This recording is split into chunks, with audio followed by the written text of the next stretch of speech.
টাকা নগদ সুবহানাল্লাহ আর একজন 100 টাকা নারে তাকবীর নারে রিসালাত এই মুসলমান আব্বাজি আমার একটু ধ্যান দেবেন আমার নবী মুস্তাফা নিজ ইচ্ছায় বিবাহ দিয়েছেন না আল্লাহ পাক রাজি হয়েছেন দেন মোহর কত টাকা ধার্য হয়েছিল কম বেশি আপনারা জানেন তবে এই বয়ানটা বলার কারণ হচ্ছে একটাই নবী মুস্তাফা নিজের বেটিকে বিবাহ দিয়েছেন দেন মোহর বাকি রাখলো না ওই নবীর উম্মত আমি আপনি আমরাও দেন মোহর বাকি রাখবো না দেন মোহর নগদ আপনার পেশ করে দেওয়া আমার নবীর সুন্নাত সাহাবীদের সুন্নাত জোরে বলুন সুবহানাল্লাহ আই মুসলমান আব্বাজি আমার মসজিদে নববীতে সবাই কোরআন তেলাওয়াত করতেছেন এমন অবস্থায় হযরত আলীকে দেখা যায় না আবু বকর টুকটুক করে তাকিয়ে দেখে আলী কোথায় আলী মাঠে বাবা বকরি চড়ায় ছাগল চড়ায় আর আপনারা বড় জায়গায় হিলনি দিয়ে রয়েছে হযরত আলীর কাছে গিয়ে আবু বকর বলতেছে আলী সবাই মসজিদে নববীতে কোরআন তেলাওয়াত করতেছে নবীর বেটি ফাতেমাকে বিবাহ করবে বলে তবে তুমি কেন এখনো খবর পাওনি তুমি কেন এখনো যাওনি হযরত আলী বলে খবরটা কি বলো বলে কোরআন যায় আগে খতম করবে সেই নবীকে আপনার নবীর বেটি ফাতেমাকে বিবাহ করবে হযরত আলী বলতেছেন আবু বকর আমাকে একটুখানি সময় দাও বাড়িতে গিয়ে গোসল করব আর তাড়াতাড়ি করে জামা পরে মসজিদে নববীতে হাজির হব আবু বকর বলে এতটা তোমার যখন দেরি হয়ে যাবে হয়তো ফাতেমাকে বিবাহ করতে পারবে না হযরত আলী বলেছিলেন আমি সবারই ফার্স্ট হব কোরআন খতম সবারই আগে আমি করব তাড়াতাড়ি করে গোসল করলেন সঙ্গে সঙ্গে চলে আসলেন মসজিদে নববীতে সবাই কোরআন তেলাওয়াত করেন হযরত আলী বসে কোরআন খুললেন একটু খোলার পরে পড়লেন সঙ্গে সঙ্গে কোরআন শরীফ বন্ধ করে দিলেন আবু বকর বলে আলী কোরআনকে কেন বন্ধ করে দিলে বলো আবু বকরের কাছে হযরত আলী বলতেছেন শোনো আবু বকর এতক্ষণ ধরে যারা পড়ছে তারা তো খতম দিতে পারেনি আমি আলী কোরআন শরীফ খতম দিয়ে দিয়েছি সুবহানাল্লাহ সুবহানাল্লাহ আমি কোরআন শরীফ খতম দিয়ে দিয়েছি অবাক ব্যাপার নবীর কানে খবর দেওয়া হলো আমার নবী বলছে ঠিক আছে আমার আলী যখন বলে দিয়েছে সবাইকে পড়া বন্ধ করে দাও হযরত আলীকে ডাকলেন হযরত আলীকে ডাকে বলছেন বলো এতক্ষণ ধরে কোরআন তেলাওয়াত করলো তুমি আসলে আর বসলে কোরআন তেলাওয়াত হয়ে গেল কারণটা কি হযরত আলী বলে নবীজি আপনি নুরি জবানে বলেছেন কেউ যদি সূরা ইখলাস 3 বার পাঠ করে একটা কোরআন শরীফের খতমের সওয়াব তাকে দান করা হয় জোরে বলেন সুবহানাল্লাহ একটা কোরআনের খতমের সওয়াব তাকে দান করা হয় নবীজি আমি পড়ে নিয়েছি আমার আলীর কথা শোনার পরে আমার নবী মুস্তাফা হলো সেজন্য তো আমি বলি তুমি হলো এই ইলমের শহর এই শহরের দরজা হচ্ছে তুমি আর এই শহরের এই ইলমের শহরের দরজা হচ্ছে তুমি আলী যখন বলে দিয়েছে সবাই চলে যাও বিবাহ হবে আলীর সঙ্গে আমার নবী মুস্তাফা বলছে আলী আমার বেটি ফাতেমার সঙ্গে তোমার বিবাহ দেব দেন মোর কিছু আছে আলী চোখের পানি ছেড়ে দিয়ে বলেছিল ইয়া রাসূলুল্লাহ আপনি তো সবকিছুই জানেন আপনার দরবারে আমি হাজির আপনার দরবারে আমি থাকি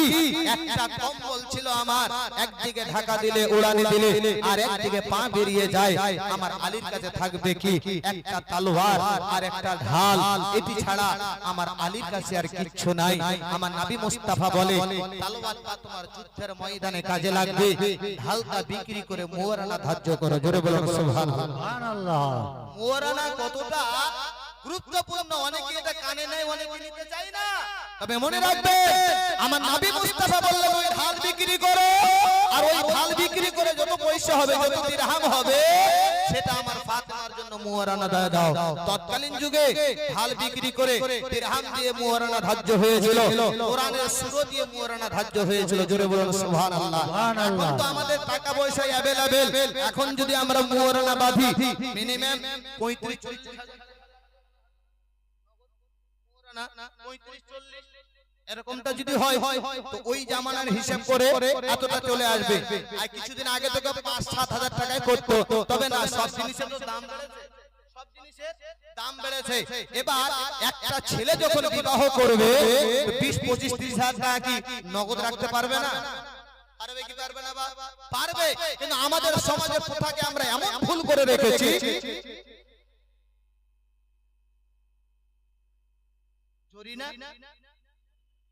বরের নাম বিশু, 2 ব্যাগ সিমেন্ট। যাই হোক, অনেক দিচ্ছেন দেবেন, আমি আর দান চাইবো না, আমি একটু দোয়া করে দেব। আচ্ছা, ওই পকেটের বস্ত্র বার করার সময় নেই, 11টা বেজে গেছে। এটা ইনশাআল্লাহ কালকে হবে, কারণ কমিটিকে লক্ষ্য করে, এই গ্রামকে লক্ষ্য করে বলতে বলেছিল। 11টা আমার সময় দিয়েছে,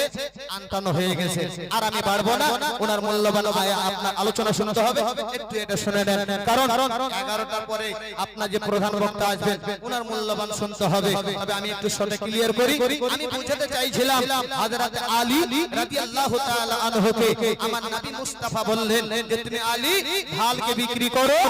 ঢালকে বিক্রি করো, ওটা যত বেটি ফাতেমা। আমি একটা কথা বলতে চাই বেটি, কি আব্বা বলুন, শোনো, আমি তোমাকে বিবাহ দিচ্ছি, এমন ব্যক্তির সঙ্গে বিবাহ দিচ্ছি, এমন ব্যক্তির সঙ্গে বিবাহ দিচ্ছি যার ধন দৌলত কিছু নাই, তবে ছেলেটা বলো নেককার। জোরে বলুন সুবহানাল্লাহ। ছেলেটা হচ্ছে নেককার, কিন্তু ওই ছেলের সঙ্গে তোমার বিবাহ দিচ্ছি, তার নাম হলো আলী। জোরে বলুন সুবহানাল্লাহ। মুসলমান জীবনী হলে অনেকটাই লম্বা হয়ে যাবে, তবে এতটুকু আপনারা বুঝে নেবেন, আজ নবী মুস্তাফা নিজের বেটিকে আলীর হাতে তুলে দিচ্ছেন, ধন দেখে নয়, টাকা দেখে নয়, পয়সা দেখে নয়, দৌলত দেখে নয়, দেখছেন তো এক নেক ব্যক্তির হাতে নিজের বেটিকে তুলে দিচ্ছেন। এখান থেকে একটা পয়েন্ট বেরিয়ে আসে, কোন বাবার যদি নিয়ে থাকে আমার বেটিকে ভালো করে পড়াবো, আর গরিব ছেলে হোক না কেন সে যেন নামাজি হয়, সে যেন দিনদার হয়, সে যেন ইসলামে ধাপিত থাকে, সে যেন শরীয়ত মোতাবেক চলে, ওই বেটির হাতে খালিস মনে তুলে দেবেন। খোদার কসম করে বলবো, ওই সংসারে কোনোদিন অশান্তি হবে না। আর যেই বাবা মায়ের নিয়ে থাকবে বেটিকে চাকরিওয়ালার হাতে দেব, বেটিকে ভালো পল্লবওয়ালার হাতে দেব, দেখবেন অশান্তি ভুগছে। নেককার সন্তান থেকে বেটিকে বিয়ে দেবে, নেককার সন্তানেরা বুঝবে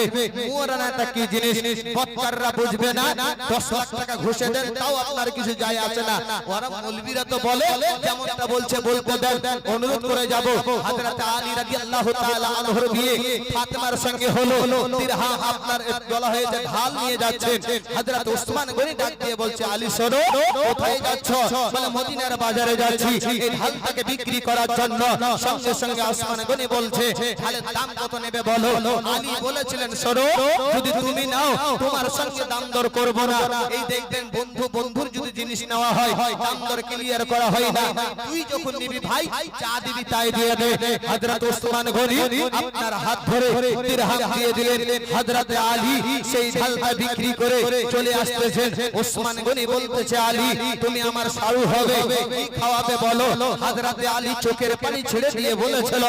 আমার কাছে খাবার মতো কোনো সামর্থ্য নাই, আমার কাছে কোনো এমনটা জিনিস নাই, তবে যখন বলেছ